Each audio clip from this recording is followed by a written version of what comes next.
बिस्मिल्लाहिर्रहमानिर्रहीम। अस्सलाम वालेकुम। Welcome to MSM mentor. मैं हूं मोहसिन शहजाद मोहसिन। स्टूडेंट्स, आज की क्लास में हम गाजी लॉ की एप्लीकेशन को डिस्कस करेंगे। हमने 3 तरह के एप्लीकेशन को स्टडी करना है, उसमें से आज हम पहली एप्लीकेशन को पढ़ेंगे। अब गाजी लॉ की एप्लीकेशन हमने पढ़नी है तो गाजी लॉ को हम इस्तेमाल करते हैं इलेक्ट्रिक फील्ड इंटेंसिटी को फाइंड करने के लिए किसी एक पॉइंट के ऊपर। अब क्योंकि हमने इलेक्ट्रिक फील्ड इंटेंसिटी को फाइंड करना है गाजी लॉ की मदद से, तो याद रखिएगा कि हमने कुछ स्टेप्स को फॉलो करना होता है जिनकी मदद से हम इलेक्ट्रिक फील्ड इंटेंसिटी को कैलकुलेट कर सकते हैं बड़ी आसानी से with the help of the Gauss's law. तो वो कौन से स्टेप है पहले तो हम वो देखते हैं। यहाँ पर मैंने 4 तरह के स्टेप लिखे। हम सारी एप्लीकेशंस के अंदर इन्हीं 4 स्टेप को फॉलो करेंगे। इसमें जो पहली है वो लिखा हुआ है कि कंसीडर द गॉसियन सरफेस, यानी सबसे पहले हमें एक गॉसियन सरफेस इमेजिन करनी पड़ती है, ठीक है। उसके बाद दूसरे नंबर पर find the charge enclosed in the Gaussian surface. अब जो गॉसियन सरफेस हमने बनानी है उसके अंदर जितना चार्ज इंक्लोज होगा उसकी वैल्यू को भी कैलकुलेट करना होता है। तीसरे नंबर पर हमने उसी गॉसियन सरफेस के अंदर फ्लक्स की वैल्यू को कैलकुलेट करना है। फिर चौथे नंबर पर जो गॉसियन लॉ हमने लास्ट क्लास में फाइंड किया था उसको अप्लाई करना होता है। अब क्योंकि हमने इन 4 स्टेप को फॉलो करना और इसमें से जो सबसे पहली चीज मैंने बता दिया वो गॉसियन सरफेस है, क्योंकि हमने इसको बार बार यूज करना है तो पहले तो ये समझ लेते हैं कि गॉसियन सरफेस होती क्या है। गॉसियन सरफेस बेसिकली एक इमेजिनरी सरफेस होती है, यानी हम जस्ट इसको इमेजिन करते हैं, रियल में वहां पर एग्जिस्ट नहीं करती। दूसरा ये कंडीशन इसकी ये होती है कि ये सरफेस क्लोज सरफेस होनी चाहिए, ठीक है। और तीसरी इसमें ये बात है कि इसकी कोई स्पेसिफिक शेप नहीं होती, आर्बिट्रेरी शेप होती है। आप कोई भी इसकी शेप बना सकते हैं। आप क्लोज शेप में आप इसमें सिलेंड्रिकल शेप बना सकते हैं, इसकी स्फेरिकल शेप हो सकती है, क्यूबिकल शेप या कोई और दूसरी शेप बनाई जा सकती है। तो आप शेप इसकी कोई फिक्स नहीं होती। अब हमने कौन सी शेप बनानी होती है ये तो हमारी जो सिचुएशन होती है उसी के अकॉर्डिंगली हमने देखना होता है, जिसको हम 1 बाय 1 डिस्कस भी करेंगे। इसमें एक आखिरी बात बड़ी इंपॉर्टेंट लिखी हुई है कि जो आपने गॉसियन सरफेस इमेजिन करनी है वो ऐसी होनी चाहिए कि जिस पॉइंट के ऊपर आपने इलेक्ट्रिक फील्ड इंटेंसिटी फाइंड करनी होती है वो पॉइंट उस सरफेस के अंदर आना चाहिए, ठीक है। ये इसको कंडीशन होती है गॉसियन सरफेस की। तो अब हम इसको स्टडी करते हैं। तो क्योंकि हमने इसके एप्लीकेशन में से पहली एप्लीकेशन को आज स्टडी करना, तो पहली एप्लीकेशन ये है कि intensity of field inside a hollow charge sphere, यानी हमारे पास एक चार्ज स्फीयर होगा, एक ऐसा स्फीयर होगा जिसके ऊपर चार्ज यूनिफॉर्मली डिस्ट्रीब्यूटेड होंगे और वो हॉलो होना चाहिए, मतलब कि अंदर से वो खाली होना चाहिए, भरा हुआ नहीं होना चाहिए। उसके अंदर हमने इलेक्ट्रिक फील्ड इंटेंसिटी की वैल्यू कैलकुलेट करनी है। तो यहाँ पर हम पहले साथ साथ लिख भी लेते हैं क्योंकि हमें इसको पेपर में अटैम्प्ट भी करना है। तो मैंने इस पूरे टॉपिक को इस तरतीब के साथ लिखा है कि अगर आप इसको एज इट इज फॉलो करेंगे तो पेपर में भी आसानी से लिख सकते हैं। तो पहले स्टेप हमारा क्या है कि हमने एक सरफेस लेनी है जो कि जिसके ऊपर जो चार्जेस हैं वो यूनिफॉर्मली डिस्ट्रीब्यूटेड हों। कुछ इस तरह से हमने ये चार्ज स्फेरिकल शेप ली है जिसके ऊपर चार्जेस यूनिफॉर्मली, तो यूनिफॉर्मली डिस्ट्रीब्यूटेड का मतलब ये होगा कि इसके ऊपर जो डेंसिटी होगी चार्जेस की वो हर तरफ एक जैसी होगी। अब उसका जो रेडियस है वो है r है। अब क्योंकि हमने उन स्टेप को फॉलो करना है जो मैंने अभी पिछली स्लाइड में आपको बताया, तो उसमें से जो पहला स्टेप हमारा था कि हम एक गॉसियन सरफेस को कंसीडर करेंगे। हमारे पास इस वक्त जो शेप है जिसके अंदर हमने इलेक्ट्रिक फील्ड इंटेंसिटी को फाइंड करना है वो है स्फेरिकल शेप।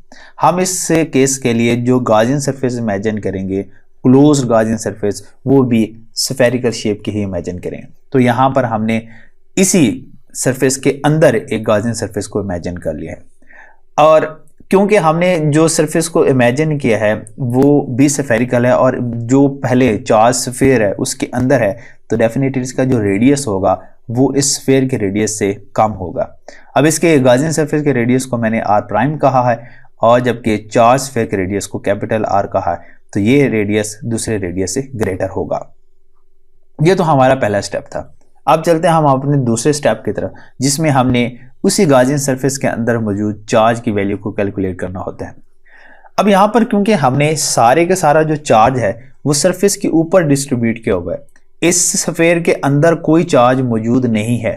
अब स्फीयर के अंदर जब कोई चार्ज ही मौजूद नहीं होगा तो यहाँ पर चार्ज की वैल्यू भी नहीं होगी, चार्ज तो सारा सरफेस के ऊपर है। इसी वजह से इनसाइड द स्फीयर चार्ज जो होगा वो 0 होगा। बड़ी इंपॉर्टेंट कंडीशन है, ये लाजमी आपने याद रखनी है। तो यहाँ पर चार्ज नहीं होगा बिल्कुल किसी किस्म का, तो तभी हमने Q की वैल्यू को क्या लिखा, 0 लिखा। तीसरा स्टेप क्या होता है कि हमने इसी गॉसियन सरफेस के अंदर फ्लक्स की वैल्यू को कैलकुलेट करना होता है। अब जो फ्लक्स है वो उसका फार्मूला होता है phi = EA, और जबकि चौथा स्टेप हमने गॉसियन लॉ को अप्लाई करना होता है। अब गॉसियन लॉ है जी 1/ε0 × Q।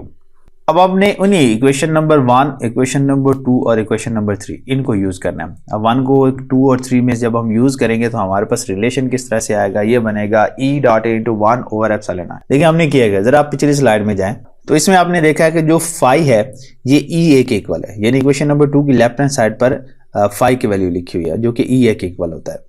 और यहाँ इक्वेशन नंबर 3 के अंदर आप देखें तो यहाँ पर भी लेफ्ट साइड पर 5, यानी दोनों इक्वेशन को हम कंपेयर करें, अगर इनकी लेफ्ट हैंड साइड इक्वल है तो इनकी राइट हैंड साइड भी इक्वल आ जाएंगे। तो राइट हैंड साइड को हमने इक्वल किया तो ये इक्वेशन है। यहाँ पर मैंने ना 0 लिखा है, असल में यहाँ पर ये Q है।